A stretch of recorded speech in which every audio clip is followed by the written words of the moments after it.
Riding on roller coasters, Melissa Blackwell Burke. The ride of your life. Your heart pounding with excitement. You slide into the seat of the roller coaster and lower the safety bar over your body. A few moments later, the coaster shakes to life and roars down the track. Bravely, you face what is coming next. As the coaster slowly climbs up a steep hill, you clutch the safety bar tightly. Clank, clank, clank, you hear, as the first car peeks over the top of the hill. It seems to hesitate for a moment until down the roller coaster plunges, straight towards the ground. People around you scream, but you hold your breath, feeling like your stomach has jumped up into your throat. Up and down your car twirls and turns, shudders and dives, climbs and dips. Finally, the roller coaster glides back into the station. The instant it stops, you jump out of the car and run back to the line so you can ride again. Today you can take a roller coaster ride like this one in places all over the world.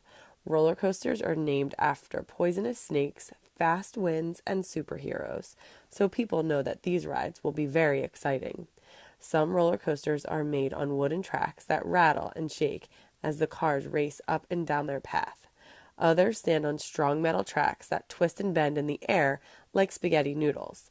People have invented many different ways for roller coasters to move you around. Some coasters let you ride upside down or zoom backwards. Others take you inside dark tunnels or trick you into thinking you are about to drop straight down into water. It has taken centuries of hard work and imagination to turn roller coasters into thrilling rides they are today. From ice to steel, the earliest roller coasters were made not of metal, but of ice. In the 1400s, ice sliding was a popular sport in Russia during the long, frosty winters. People rode blocks of wood or ice down ice-covered slopes that stretched from top of high wooden towers to the ground. Later, someone had the idea to add wheels to the sleds so that people could ride them during warmer months. Then, in the 1800s, people in France began to build roller coasters that ran trains with many cars over tracks that twisted and turned. In the late 1800s, roller coasters came to the United States. The first American roller coaster ride was actually a car built to carry coal down a hill. Soon, people discovered that riding in this car was a lot of fun. Hundreds of passengers began to line up and pay to take this ride. The first roller coaster built to carry passengers for fun in the United States opened in 1884 in an amusement park in New York. People loved this ride, and soon other wooden roller coasters were built, each more exciting than the last. However, in the 1930s, the Great Depression hit the country. People did not have money to spend on riding roller coasters. Many roller coasters fell apart or were torn down. Then, in the 1940s, during World War II, supplies like wood and rubber could not be used to build roller coasters because they were needed for tanks and airplanes instead. After the war ended, people had the time and money to go to amusement parks again. In 1955, a new kind of roller coaster was invented with a track made entirely of steel. Soon, steel roller coasters became very popular because they were more smoother and quieter to ride than the older wooden roller coasters, and people lined up for these wild rides once again. The science of wild rides. So, how do the world's wildest rides work? Like regular trains, roller coasters have cars and run on tracks. However, unlike regular trains, roller coasters are usually powered not by engines, but by the forces of motion. A force is a push or a pull that causes an object to move, stop, or change direction. How does force affect you on a roller coaster? Let's take another ride and find out. After your roller coaster car exits the station, it begins to climb the first hill called the lift hill. An electric motor pulls the chain underneath the lift hill, and a metal hook under each car catches the chain. As the chain moves, it pulls the hook and drags the car up. At the top of the hill, the hook unfastens. Because everything on Earth is always being pulled toward Earth by the force of gravity, the car plunges down the hill toward the ground.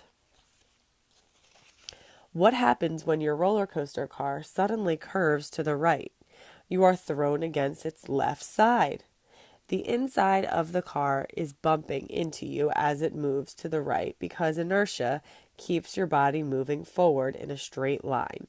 Inertia is the force that keeps objects moving the same way they've already been moving. Moving objects keep going in the same direction until a new force pushes or pulls on them. When your car climbs to the top of a hill and begins suddenly racing down, your body flies out of the seat for a split second. Inertia keeps your body traveling upward, but now you notice you are quickly gaining speed on the downhill dive, going faster and faster. This is called acceleration. Some coasters can accelerate to speeds of 70 miles per hour, faster than a zooming car down the highway. Once a coaster starts moving around a track, inertia will keep it moving until an outside force like friction stops it. What is friction? Imagine yourself skating down a giant hill. The only way to slow down is to move your foot and tilt the rubber stopper down until it rubs against the ground. This creates friction, a force that causes you to slow down. This is the same force that slows down our roller coaster car. As the roller coaster ride ends and you return to the station, the ride operator pulls a lever that raises blocks of wood set into the tracks. This wood rubs against pieces of steel on the bottom of your roller coaster car and creates friction. Your car slows down and stops with a jolt. What a ride that was! The making of an exciting adventure. For years, people have wanted new rides that are bigger, faster, and more exciting than older ones. Every day, people are studying new technologies to create rides that are as exciting and safe as possible. They don't want a ride to be boring, but they also don't want to put riders in real danger. Planning a roller coaster. Roller coasters take their riders on many different adventures, and designers are the people who create an exciting theme for each roller coaster. Sometimes a roller coaster invites you to pretend you are on a trip to outer space or racing through the tunnels of a mine. Some roller coasters speed past huge monsters and dinosaurs posed beside the tracks. Designers decorate the tracks, the roller coaster cars, and the area around the roller coaster to help you feel like you really are in these thrilling situations. To keep riders safe, engineers study how different forces will affect the movement of the roller coaster car. For example, the amount of force needed to move the roller coaster around the track will depend on how heavy the roller coaster is. Engineers also need to think about how heavy the people riding the roller coaster will be. Otherwise, they might not build the right number of hills to give the roller coaster enough speed to make it all the way around the track. Building a roller coaster. When the design of the roller coaster is final, construction begins. Usually the parts of the ride are put together in a factory rather than at the place where the roller coaster will be built.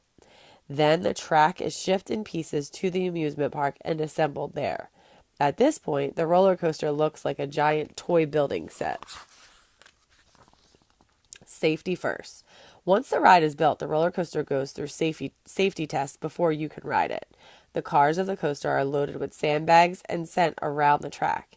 The engineers want to make sure that the riders will be safe in the cars and that the cars will not have any problems carrying this weight. Then they try out the ride themselves. Finally, once they are sure the ride is completely safe, it's your turn to ride. Each day before a roller coaster is used, amusement park workers check the ride to be sure it is working safely. They don't want anything to break while people are on it. Therefore, they make sure that everything is safe before they open the park. They do a more detailed safety check every month, and every year they take the entire coaster apart and rebuild it to replace worn-out parts. An engineer up close. Jim C.A. So, what sort of person designs roller coasters? Jim C.A. has won many awards for designing extreme rides with the fastest speeds, the greatest number of twists, the steepest drops, and the most excitement. He enjoys his job very much. You do want people to be scared, Jim says about building roller coasters. That's the great thing about our business. Our number one goal is to scare people. Jim was born in Geneva, Switzerland on April 26, 1960, and moved to Connecticut when he was 8 years old. Jim didn't go to many amusement parks as a child, but he does recall one ride on a wooden roller coaster. Of that ride, Jim says, I just remember it being very thrilling. I think I was scared to death, and I enjoyed it. Something else he had an even bigger effort on, an even bigger effect on Jim, though. When he was 9, people first landed on the moon. This made him very interested in science, including space exploration and especially rockets. Along with his love of science, Jim has had an interest in speed.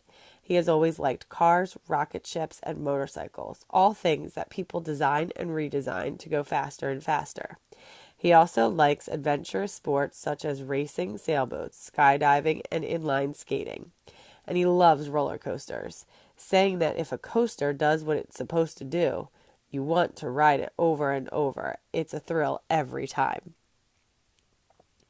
At first, Jim tried to fill his love of speed by studying to be a fighter pilot, but soon he decided he would rather go to college and study engineering.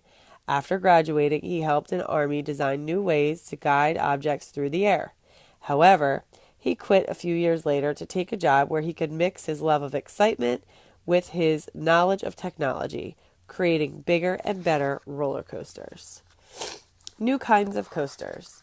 When amusement parks want to develop wild rides, they hire expert engineers who understand how to move people quickly through the air without hurting them. Because of Jim's experiences in school and with the Army, he knows how to make the people riding his coasters feel like they are soaring around in a rocket. In fact, he and his company have used technology in their roller coasters that was originally used to blast real rockets off the ground. On some of the rides Jim has created, you don't begin by being lifted up a big hill. Instead, the coaster shoots straight out of the station with an immediate burst of speed. How does this happen? Strong electromagnets line the tracks of these roller coasters.